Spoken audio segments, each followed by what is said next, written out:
엄마, 여기 잠깐만 기다리세요. 저희가 차에서 담요 좀 가져올게요. 홍씨 할머니는 아들의 말을 철석같이 믿고 그 자리에 잠시 앉아 기다리기로 했습니다. 그래, 잠깐만 기다리라고 했으니 금방 올 거야. 문득 그들이 서둘러 차에 타는 것을 보고 묘한 불안을 느꼈습니다. 왜 저렇게 급하게 가는 거지? 그러다 큰아들이 차에 타면서 조용히 중얼거렸습니다. 어머니, 죄송해요. 부항. 그때 갑자기 차의 엔진 소리가 크게 들려왔습니다. 그리고 큰아들이 서둘러 운전석 문을 닫았고 며느리도 재빨리 차에 올랐습니다. 민수야! 잠깐만! 가지마, 엄마 여기 있어? 그제야 홍씨 할머니는 무언가 잘못되었다는 것을 직감했습니다. 설마, 나를 산속에 버리고 가는 거야? 민수야! 엄마야? 제발 엄마 여기 버리고 가지 마. 그제서야 그동안 아들 며느리의 모든 말과 행동이 한순간에 퍼즐처럼 맞춰졌습니다. 차는 빠르게 멀어졌고 점점 더 소리가 희미해졌습니다. 안녕하세요. 사연의 주인공은 72살의 홍정순 할머니이십니다. 홍씨 할머니께서는 38배 나이에 남편을 잃으셨습니다. 그날도 평소와 다름없이 남편은 출근하기 전 믹스커피를 마시며 웃음 띤 얼굴로 여보, 다녀올게. 오늘은 일찍 들어올 거야. 라는 인사를 남기고 집을 나섰지요. 그게 남편의 마지막 모습이 될 줄은 아무도 몰랐습니다. 그날 저녁 남편은 차가운 시신이 되어 돌아왔습니다. 갑작스러운 교통사고였습니다. 경찰이 사고 상황을 설명했지만 홍씨 할머니의 귀에는 아무것도 들리지 않았습니다. 그저 세상이 무너지는 듯했고 눈앞이 깜깜할 뿐이었지요. 눈물조차 나오지 않았습니다. 멍하니 서 있는 홍씨 할머니 옆에서 큰아들과 작은아들이 엉엉 울기 시작했습니다. 아빠, 아빠. 아이들의 울음소리가 가슴을 찢어 놓았습니다. 그제야 홍씨 할머니의 눈에서도 눈물이 흘렀습니다. 하지만 울 시간도 없었습니다. 장례도 치러야 했고 어린 두 아들들을 홀로 키워야 했기 때문입니다.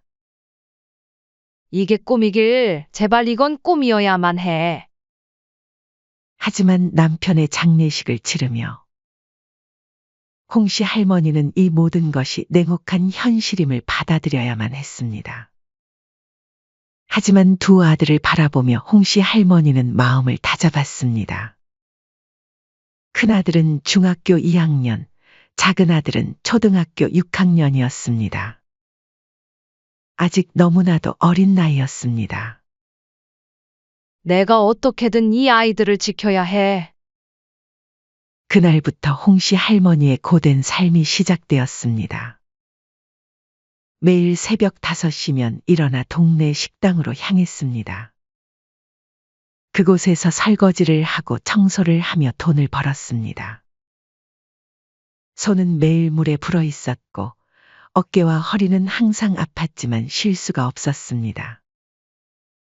오후에는 시장에서 작은 가판을 열어 과일이나 직접 만든 반찬을 팔았습니다. 날씨가 좋지 않은 날도 쉴 수 없었지요.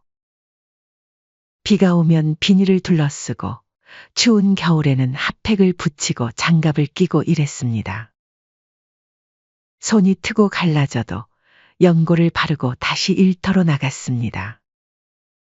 한 번은 심한 감기에 걸려 40도가 넘는 고열이 났지만 그날도 홍씨 할머니는 일을 나갔습니다. 오늘 쉬면 내일 아이들 급식비를 못 내는데 하루하루가 홍씨 할머니에겐 전쟁 같은 날들이었습니다.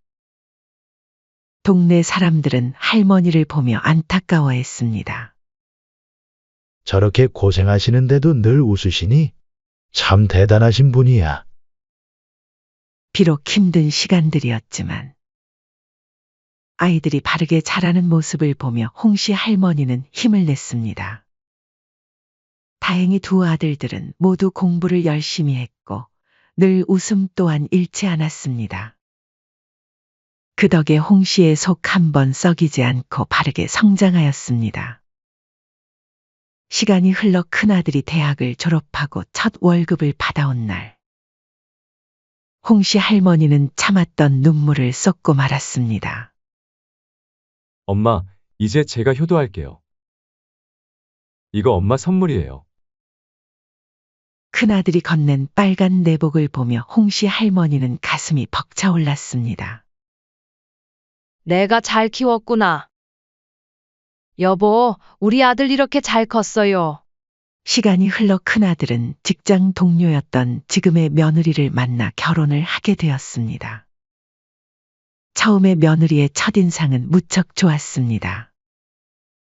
어머님, 이제 제가 잘 모실게요. 걱정 마세요. 그 말에 홍씨 할머니는 안도했습니다. 그때만 해도 홍씨 할머니는 이제 좀 편히 살 수 있으리라 생각했습니다. 하지만 그것도 잠시였습니다. 홍씨 할머니의 건강이 나빠지기 시작했고 어느 날 큰아들이 찾아왔습니다. 엄마, 제가 사업을 시작하려고 하는데요. 돈이 좀 필요한데. 혹시 엄마가 도와주시면 제가 평생 엄마를 모시고 잘해드릴게요. 큰아들의 눈빛은 간절했습니다. 홍씨 할머니는 잠시 망설였습니다. 그동안 한 푼도 허투루 쓰지 않고 아끼고 모아온 전 재산이었기에 쉽게 결정할 수는 없었습니다. 하지만 아들의 간절한 눈빛을 외면할 수 없었습니다. 무엇보다 이제는 자신의 건강도 나빠지고 있었기에 아들의 효도 약속이 달갑게 느껴졌습니다. 그래, 내가 알아서 잘하겠지. 엄마는 너를 믿는다. 큰아들은 눈시울을 붉히며 고개를 숙였습니다. 엄마, 정말 감사합니다. 제가 꼭 성공해서 효도할게요. 며칠 후 홍씨 할머니는 큰아들 내외와 함께 살게 되었습니다. 처음에는 모든 것이 좋았습니다. 며느리는 아침마다 어머님, 식사하세요. 라며 정성스레 상을 차려왔고 큰아들도 출근길에 꼭 홍씨 할머니 방에 들러 인사를 했습니다. 이제 좋은 날만 있을 거야. 홍씨 할머니는 가슴 한켠에 작은 희망을 품었습니다. 매일 아침 차려지는 따뜻한 밥상, 출근 전 들르는 아들의 인사, 며느리의 다정한 미소. 이 평화로운 일상이 영원히 지속되기를 바랐습니다. 하지만 그 행복도 잠시뿐이었습니다. 큰아들의 사업은 시작부터 난관에 봉착했습니다. 동업자가 거액의 투자금을 들고 사라진 것이었습니다. 그날부터 집안의 분위기는 완전히 달라졌습니다. 매일 밤 홍씨 할머니의 방에는 큰아들 부부의 다툼 소리가 들려왔습니다. 내가 못 살아. 어떻게 그 말을 홀랑 믿고 돈을 다 줘? 당신 제정신이야? 우린 이제 어떡해? 나보고 어떡하라고. 우린 다 끝났어. 날이 갈수록 집안 분위기는 더욱 험악해졌고 결국 궁지에 몰린 큰아들은 다시 한번 홍씨 할머니를 찾아왔습니다. 엄마, 지금 집안 사정이 너무 어려워졌는데. 혹시 통장에 돈이 좀. 하지만 홍씨 할머니는 이미 모든 것을 내어준 후였습니다. 홍씨 할머니는 가슴이 먹먹해졌습니다. 어쩌지 민수야, 엄마가 정말 도와주고 싶은데. 돈은 이미 다 줬잖니? 그 순간 큰아들의 눈빛이 차갑게 변했습니다. 한숨을 크게 내쉬더니 방을 나가버렸고 그날 이후로 큰아들의 태도는 완전히 달라졌습니다. 매일 밤 잠자리에 들 때마다 홍씨 할머니는 가슴이 저렸습니다. 아들의 얼굴에 드리운 그늘을 보며 자책감에 시달렸습니다. 내 아들이 이렇게 힘들어하는데 내가 도와줄 수 있는 게 없구나. 시간이 흐를수록 집안의 온기는 점점 식어갔습니다. 아침 식사가 늦어지는 날이 잦아졌고 며느리의 눈빛은 차갑게 변했습니다. 더 이상 출근길의 인사도 따뜻한 미소도 찾아볼 수 없었습니다. 어느 날 허리 통증이 심해진 홍씨 할머니는 용기를 내어 아들에게 부탁을 했습니다.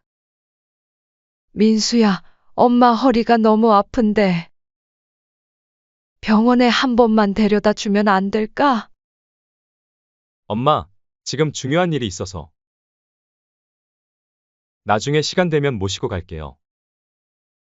그 말에 홍씨 할머니는 가슴이 찢어지는 것 같았습니다.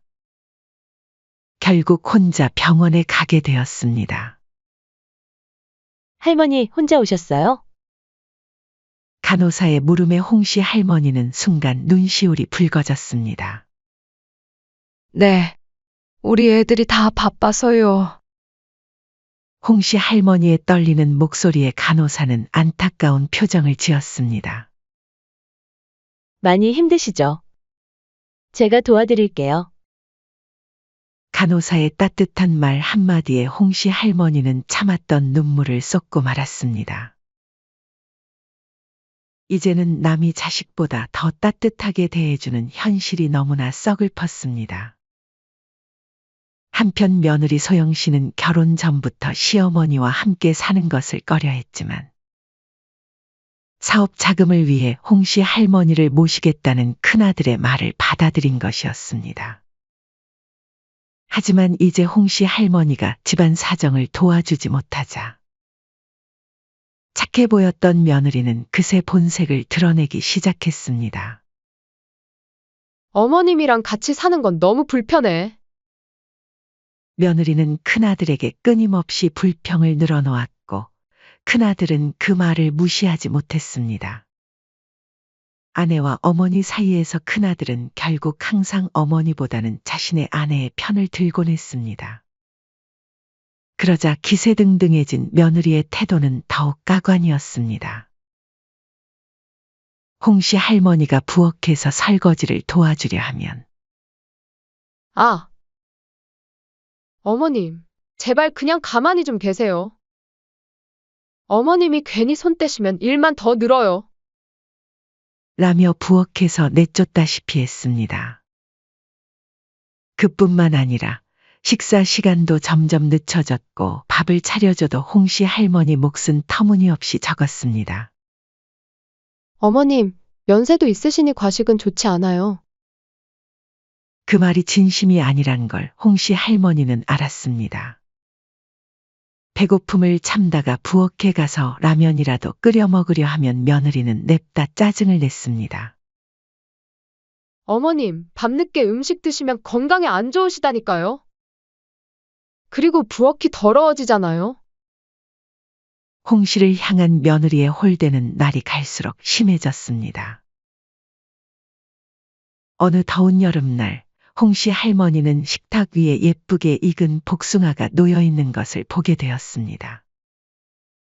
아침부터 아무것도 드시지 못한 터라 배가 고팠고 목도 말랐습니다. 달콤한 향이 나는 복숭아를 보니 군침이 돌기 시작했습니다. 민수가 사왔나? 하나만 먹어도 될까? 한참을 망설이다 결국 복숭아 하나를 집어 깎기 시작했습니다. 그 순간 밖에서 돌아온 며느리가 현관문을 열었고 복숭아를 드시던 홍씨 할머니와 눈이 마주쳤습니다. 그 모습을 본 며느리의 얼굴이 순식간에 일그러지기 시작했습니다. 어머님, 누가 그거 드시라고 했어요? 그건 우리 엄마가 보내주신 거예요. 왜 마음대로 드세요? 며느리의 날카로운 목소리에 홍씨 할머니는 손에 든 복숭아를 떨어뜨릴 뻔했습니다. 미안하구나.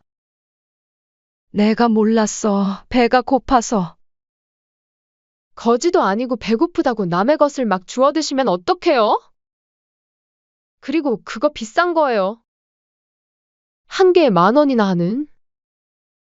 홍씨 할머니는 그 자리에 얼어붙고 말았습니다.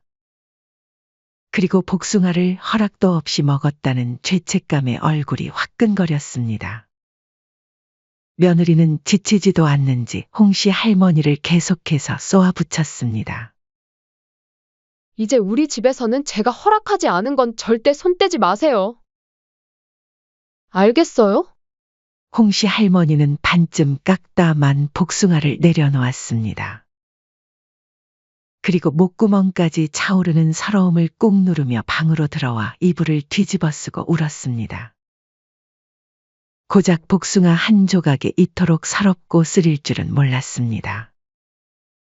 이제 내가 이 집에서 밥도 제대로 못 먹는 식객 신세가 되었구나. 겨우 복숭아 하나 먹었다고. 내가 언제부터 이렇게 구박대기 신세가 됐나. 그날 저녁 며느리는 일부러 복숭아를 씻어 썰어서 큰아들 앞에만 내놓았습니다. 여보, 우리 엄마가 특별히 보내주신 거예요. 맛있게 드세요. 홍씨 할머니는 그 모습을 보며 다시 목구멍이 메어오기 시작했습니다. 밤이면 홍씨 할머니는 혼자 방에서 지내게 되었습니다. 벽 너머로 들리는 큰아들 부부의 대화가 가슴을 찔렀습니다. 여보, 어머님 때문에 우리 살림이 더 팍팍해져요. 우리도 이제 우리 살기 바쁜데. 며느리의 말에 큰아들은 한숨만 쉬었습니다.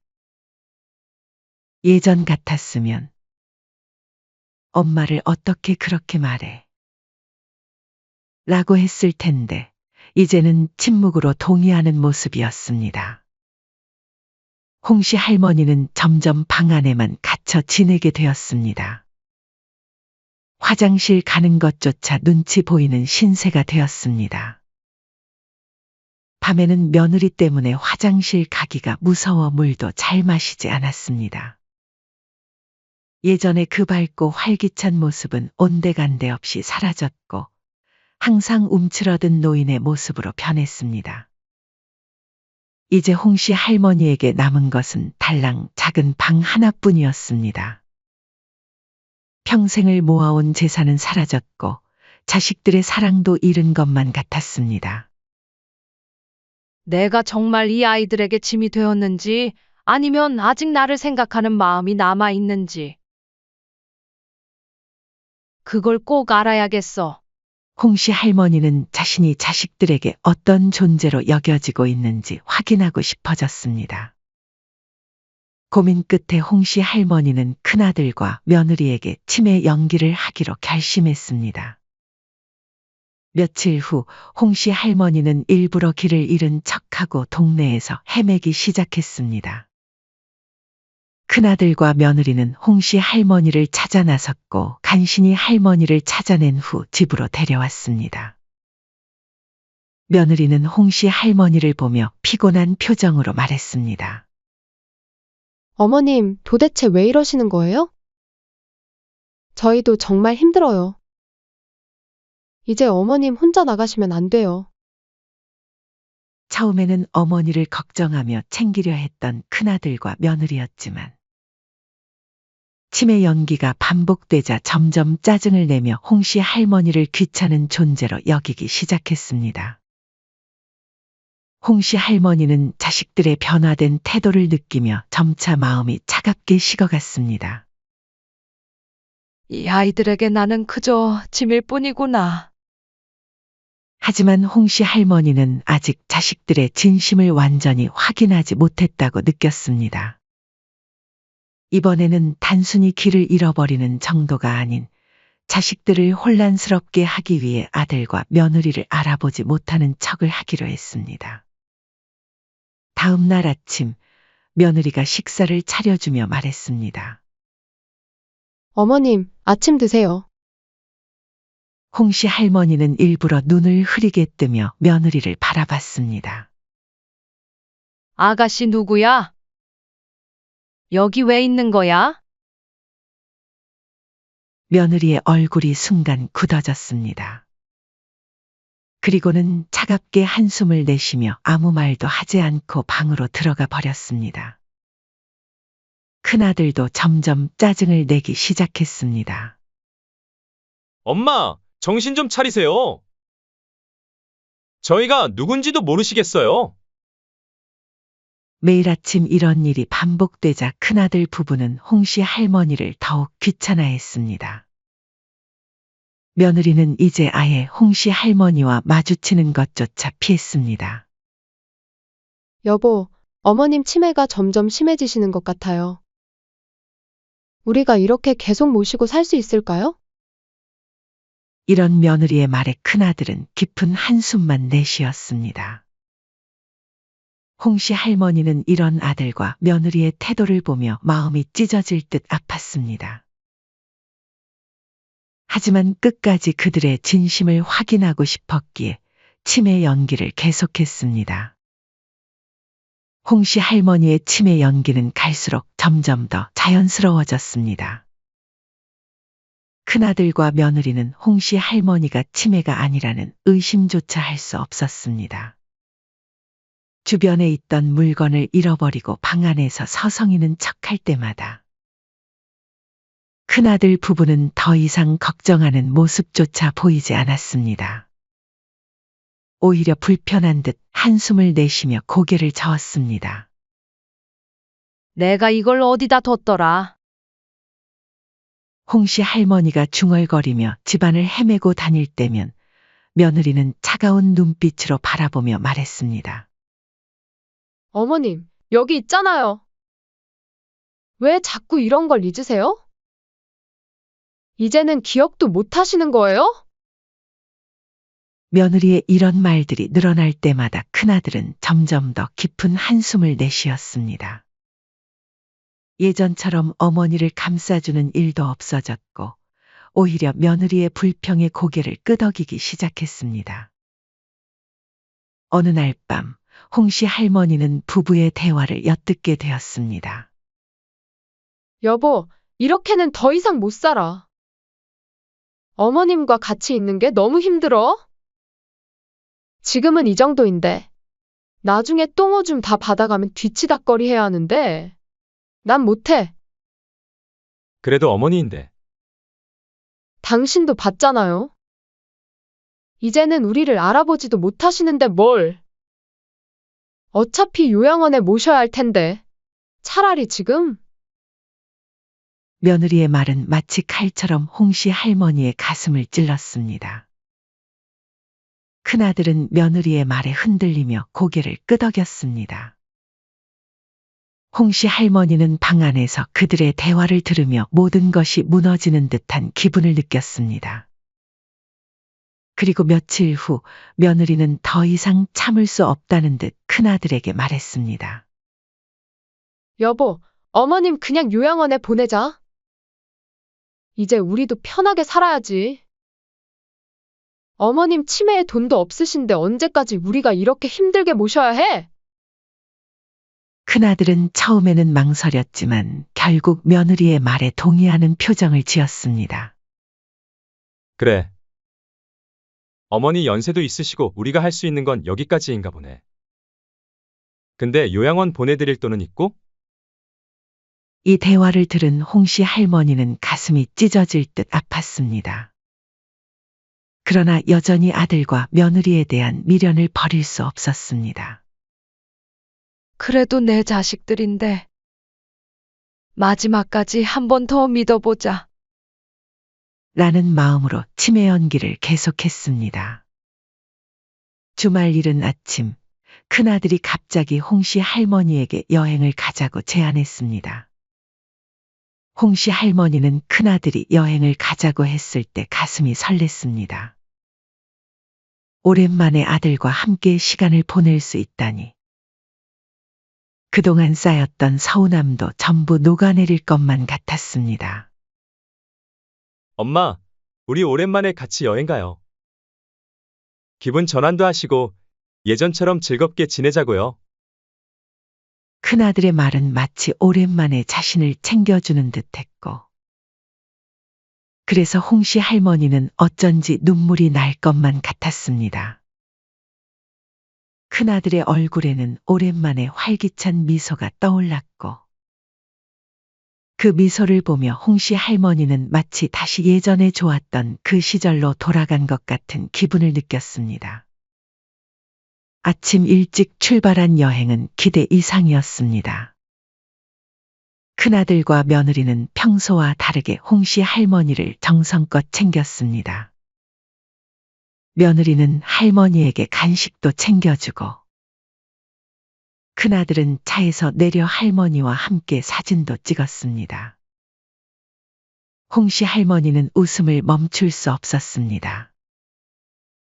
산속으로 들어가는 길에서도 큰아들 부부는 자주 차를 세워 경치를 보게 했습니다. 엄마, 여기 경치 정말 좋죠? 우리 어릴 때 산에서 놀았던 기억이 나요? 큰아들은 홍씨 할머니의 손을 잡고 나란히 서서 산속 경치를 가리켰습니다. 홍씨 할머니는 고개를 끄덕이며 경치를 바라보았습니다. 아들과 함께 나눴던 그 순간들이 떠올랐고 그리움과 기쁨을 느꼈습니다. 어머님, 저기서 사진 한번 찍을까요? 며느리가 제안했고 큰아들은 홍씨 할머니의 손을 잡고 며느리는 홍씨 할머니의 옆에서 사진을 찍어주었습니다. 서풍 온 것 같고 좋다. 홍씨 할머니는 행복한 얼굴로 말했습니다. 이 순간만큼은 모든 서운함이 사라졌습니다. 그래, 이 아이들도 나를 사랑하고 있구나. 내가 괜히 불안해했었나 봐. 하지만 차는 점점 더 깊은 산속으로 들어갔고 홍씨 할머니는 조금씩 어두워지는 주변 환경에 대해 묘한 불안을 느꼈습니다. 여기는 너무 깊은 곳 같은데. 하지만 큰아들의 다정한 목소리가 홍씨 할머니를 안심시켰습니다. 엄마, 조금만 더 가면 돼요. 좋은 장소가 있거든요. 차가 멈춘 곳은 깊은 숲속의 한적한 곳이었습니다. 큰아들이 홍씨 할머니에게 말했습니다. 엄마, 여기 잠깐만 기다리세요. 저희가 차에서 필요한 걸 좀 가져올게요. 홍씨 할머니는 아들의 말을 신뢰하며 그 자리에 잠시 앉아 기다리기로 했습니다. 그래, 잠깐만 기다리라고 했으니 금방 올 거야. 주변의 경치를 바라보며 잠시 앉아 있었습니다. 그러나 그 순간 큰아들과 며느리가 걸음을 재촉하며 차로 돌아가는 모습이 보였습니다. 홍씨 할머니는 잠시 그들의 모습을 바라보다가 문득 그들이 서둘러 차에 타는 것을 보고 묘한 불안을 느꼈습니다. 왜 저렇게 급하게 가는 거지? 그러다 큰아들이 차에 타면서 조용히 중얼거렸습니다. 어머니, 죄송해요. 부항. 그때 갑자기 차의 엔진 소리가 크게 들려왔습니다. 그리고 큰아들이 서둘러 운전석 문을 닫았고 며느리도 재빨리 차에 올랐습니다. 홍씨 할머니는 지금 무슨 일이 벌어지고 있는지 깨닫기 어려웠습니다. 천천히 일어서며 그들을 바라보았습니다. 민수야, 잠깐만. 어디 가니? 엄마 여기 있어? 홍씨 할머니는 떨리는 목소리로 외쳤지만 큰아들은 뒤도 돌아보지 않았습니다. 차는 서서히 움직이기 시작했습니다. 그제야 홍씨 할머니는 무언가 잘못되었다는 것을 직감했습니다. 설마 나를 산속에 버리고 가는 거야? 홍씨 할머니의 마음속에 믿기 어려운 현실이 점점 밀려왔습니다. 민수야, 엄마야? 제발 엄마, 여기 버리고 가지 마. 홍씨 할머니는 떨리는 목소리로 외치며 두 팔을 허공에 휘저었지만 큰아들은 뒤돌아보지 않았습니다. 차는 빠르게 멀어졌고 점점 더 소리가 희미해졌습니다. 안 돼. 나를 두고 가지 마. 내가 잘못했어. 홍씨 할머니는 그 자리에 주저앉았습니다. 그토록 사랑하고 믿었던 아들이 자신을 이렇게 버리고 가다니. 믿을 수 없는 현실이 가슴을 아프게 찔렀습니다. 그동안의 모든 고생, 그토록 사랑으로 키웠던 아들. 그리고 자신을 책임지겠다는 그 말들까지 모두 거짓말처럼 느껴졌습니다. 내가 너를 어떻게 키웠는데. 홍씨 할머니는 오열하기 시작했습니다. 온몸을 들썩이며 흐느끼는 소리가 산속에 메아리쳤지만 그 울음소리를 들어줄 사람은 아무도 없었습니다. 눈물을 닦아내며 힘겹게 일어서려 했지만 다리는 후들거리고 힘이 들어가지 않았습니다. 홍씨 할머니는 자신이 완전히 버려졌다는 사실을 받아들이기에는 너무나도 가혹했고 결국 다시 바닥에 주저앉아 오열했습니다. 밤이 깊어지며 어둠이 산속을 덮어갔습니다. 바람이 차갑게 불어오고 홍씨 할머니의 몸은 점점 더 차가워졌습니다. 추위와 배고픔 속에서 홍씨 할머니는 작은 동굴을 발견했고 그곳으로 몸을 옮겼습니다. 그래도 여기가 바람은 막아주겠지. 홍씨 할머니는 몸을 움츠리고 동굴 안에 몸을 눕혔습니다. 동굴 안은 어둡고 차가웠지만 그나마 바람은 피할 수 있었습니다. 민수야. 엄마가 뭘 그리 잘못했니? 배고픔과 추위 그리고 자식에게 버려졌다는 절망감이 물밀듯이 밀려왔습니다. 내가 뭘 잘못했기에 아들과 며느리에게 버려진 걸까? 그렇게 홍씨 할머니는 동굴에서 무려 3일을 버텼습니다. 주변의 풀을 뜯어먹으며 겨우 목숨을 이어갔지만 점점 기력이 떨어져 갔습니다. 밤이면 들짐승 소리에 놀라 잠을 이루지 못했고 낮에는 누군가 자신을 찾아와 주길 바라며 하염없이 기다리고 또 기다렸습니다. 사흘째 되는 날 멀리서 사람의 기척이 들려왔습니다. 어이, 여기 좀 와봐. 여기 사람이 있어. 홍씨 할머니는 간절한 마음으로 멀리서 다가오는 발자국 소리를 들었습니다. 그리고 마침내 등산객들이 보였습니다. 등산객들은 홍씨 할머니의 삐쩍 야위고 초라한 모습을 보고 깜짝 놀랐습니다. 할머니, 괜찮으세요? 여기서 얼마나 계신 거예요? 홍씨 할머니는 힘없이 눈물을 흘리며 대답했습니다. 제발 저 좀 도와주세요. 제 아들이 저를 여기다 버리고 갔어요. 등산객들은 홍씨 할머니의 처참한 몰골을 보고 곧바로 물과 음식을 나누어 주었습니다. 온몸은 흙투성이에 옷은 찢어져 있었고 가뜩이나 건강이 좋지 않았던 홍씨 할머니는 사흘 동안 제대로 먹지 못해 얼굴은 헬쑥했습니다. 할머니, 걱정하지 마세요. 저희가 도와드릴게요. 등산객들은 즉시 구조대에 연락했고 곧 경찰과 구급차가 도착했습니다. 이렇게 추운 겨울 산속에서 사흘을. 만약 조금만 늦게 발견되셨더라면 정말 큰일 날 뻔했어요. 경찰과 구급대원들은 홍씨 할머니의 상태를 보고 매우 걱정스러워했습니다. 내가 그래도 살았구나.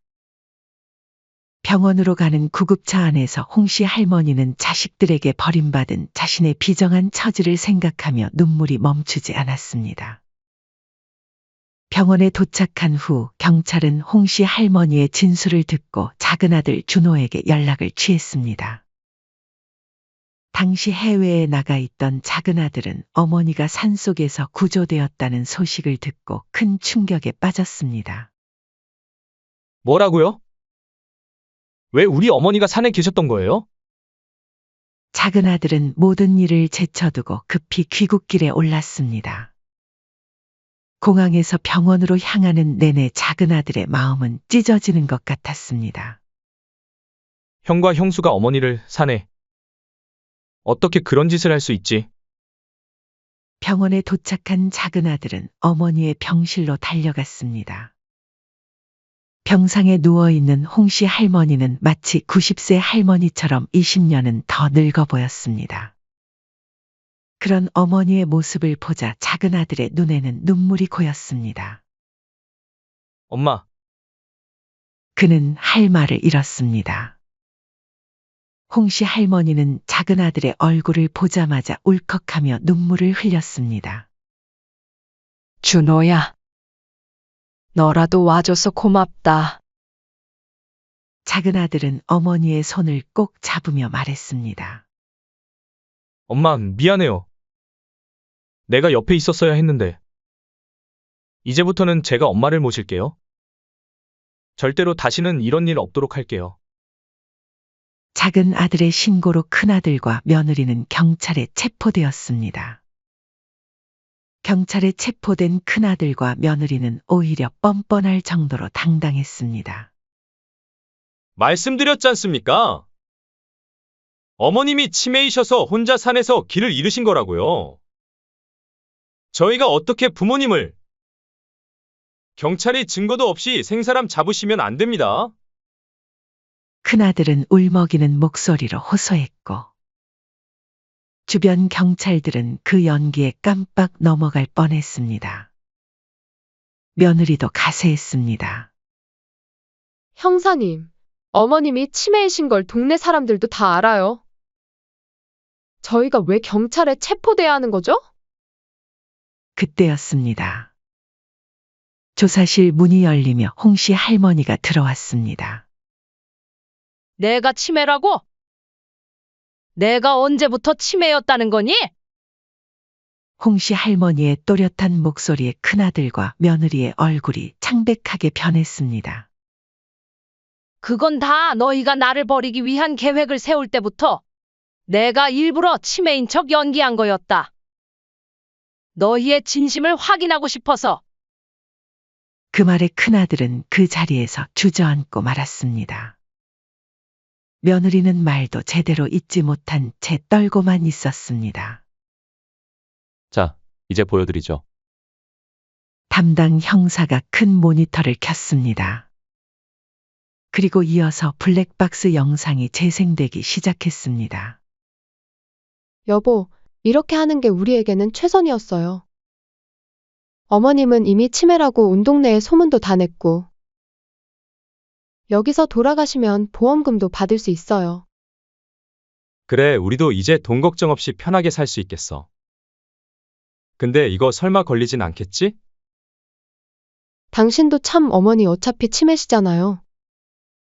기억도 못 하실 텐데 뭘. 걸리면 아니라고 우기면 돼요. 차 안에서 두 사람이 나눈 대화가 고스란히 담겨 있었습니다. 이제 더 이상 변명의 여지가 없었습니다. 재판이 시작되었고 법정에는 홍씨 할머니가 겪은 3일간의 처절한 생존기가 상세히 공개되었습니다. 추운 겨울 산속에서 풀뿌리를 뜯어먹으며 버텼던 시간들. 밤마다 들려오는 짐승 소리에 떨며 보낸 공포의 순간들. 법정에서 홍씨 할머니는 담담하게 그간의 일들을 증언했습니다. 판사님, 자식들을 위해 얼마나 많은 것을 희생했는지 모릅니다. 남편 없이 홀로 두 아이를 키우기 위해 제 모든 것을 바쳤습니다. 하지만 돌아온 것은 이런 배신뿐이었습니다. 홍씨 할머니의 눈에서는 눈물이 흘렀지만 목소리는 흔들리지 않았습니다. 판사는 사건의 전말을 듣고 크게 분노했습니다. 이 추운 겨울에 노모를 깊은 산속에 버리고 갔다는 건 사실상 죽음으로 내몰겠다는 의도와 다름없습니다. 더구나 어머니가 치매를 앓고 계시다고 계획적으로 범행을 저질렀다는 점에서 그 죄질이 매우 불량합니다. 엄마! 제발! 큰아들이 홍씨 할머니 앞에 무릎을 꿇었습니다. 정말 저희가 잘못했어요. 제발 한 번만 용서해 주세요. 며느리도 처절하게 매달렸습니다. 어머님, 제발요. 한 번만 살려주세요. 아무리 그래도 감옥이라니 너무 가혹해요. 하지만 결국 큰아들에게는 징역 12년, 며느리에게는 징역 10년이 선고되었습니다. 둘 다 실형이었습니다. 큰아들은 선고를 듣자 그 자리에 주저앉았고, 며느리도 땅을 치며 오열했습니다. 그리고 병원에서 퇴원한 후 홍씨 할머니는 작은아들 부부와 함께 지내게 되었습니다. 작은 며느리 혜진은 시어머니를 진심으로 보살피며 그녀의 상처를 치유하고자 노력했습니다. 매일 아침 정성스레 죽을 끓이고 과일을 깎아 병상에 누운 시어머니를 살뜰히 챙겼습니다. 어머님, 여기 따뜻한 쌍화차 한 잔 드세요. 이거 드시면 기운이 나실 거예요. 고맙다 혜진아. 늙은 시어머니 뒤치다꺼리 하느라 네가 고생이 많구나. 그런 말씀 마세요, 어머니. 며느리가 시어머니 챙기는 건 당연한 도리죠. 작은 며느리의 따뜻한 손길에 홍씨 할머니는 눈시울이 붉어졌습니다. 큰 며느리의 차가운 대우가 아직도 생생한데 이렇게 다정한 말 한마디에 그동안 얼어붙었던 마음이 조금씩 녹아내렸습니다. 작은 아들도 틈나는 대로 병원에 들러 어머니의 손을 잡아주었습니다. 엄마, 이제부턴 전적으로 저희가 모실게요. 우리 고운 엄마 그동안 얼마나 마음고생 심하셨을까? 홍씨 할머니를 바라보는 작은 아들의 눈가에는 늘 미안함과 후회가 담겨 있었습니다. 퇴근길에는 항상 어머니가 좋아하시는 과일이나 간식거리를 사들고 왔고, 주말이면 어머니를 모시고 근처 공원을 산책했습니다. 그렇게 작은 아들 부부의 정성 어린 보살핌 속에서 홍씨 할머니는 조금씩 안정을 찾아갔습니다. 하지만 깊은 상처는 쉽게 아물지 않았습니다.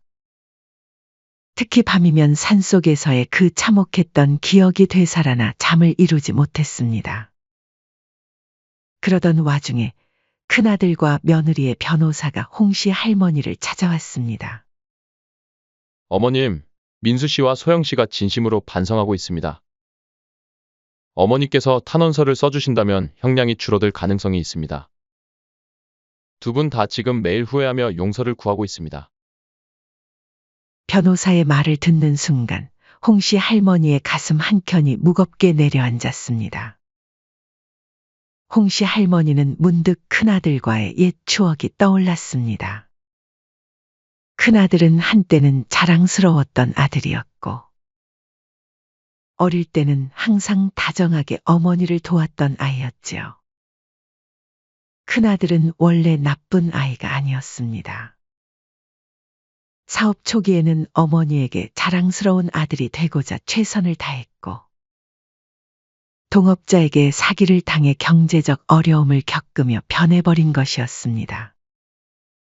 큰아들의 어린 시절을 떠올리자 홍씨 할머니의 눈시울이 붉어졌습니다.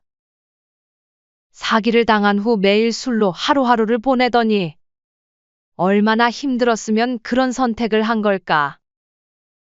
내가 키운 아이가 원래 이렇게 나쁜 아이는 아니었는데 큰아들이 사기를 당해서 망가진 게 아닐까?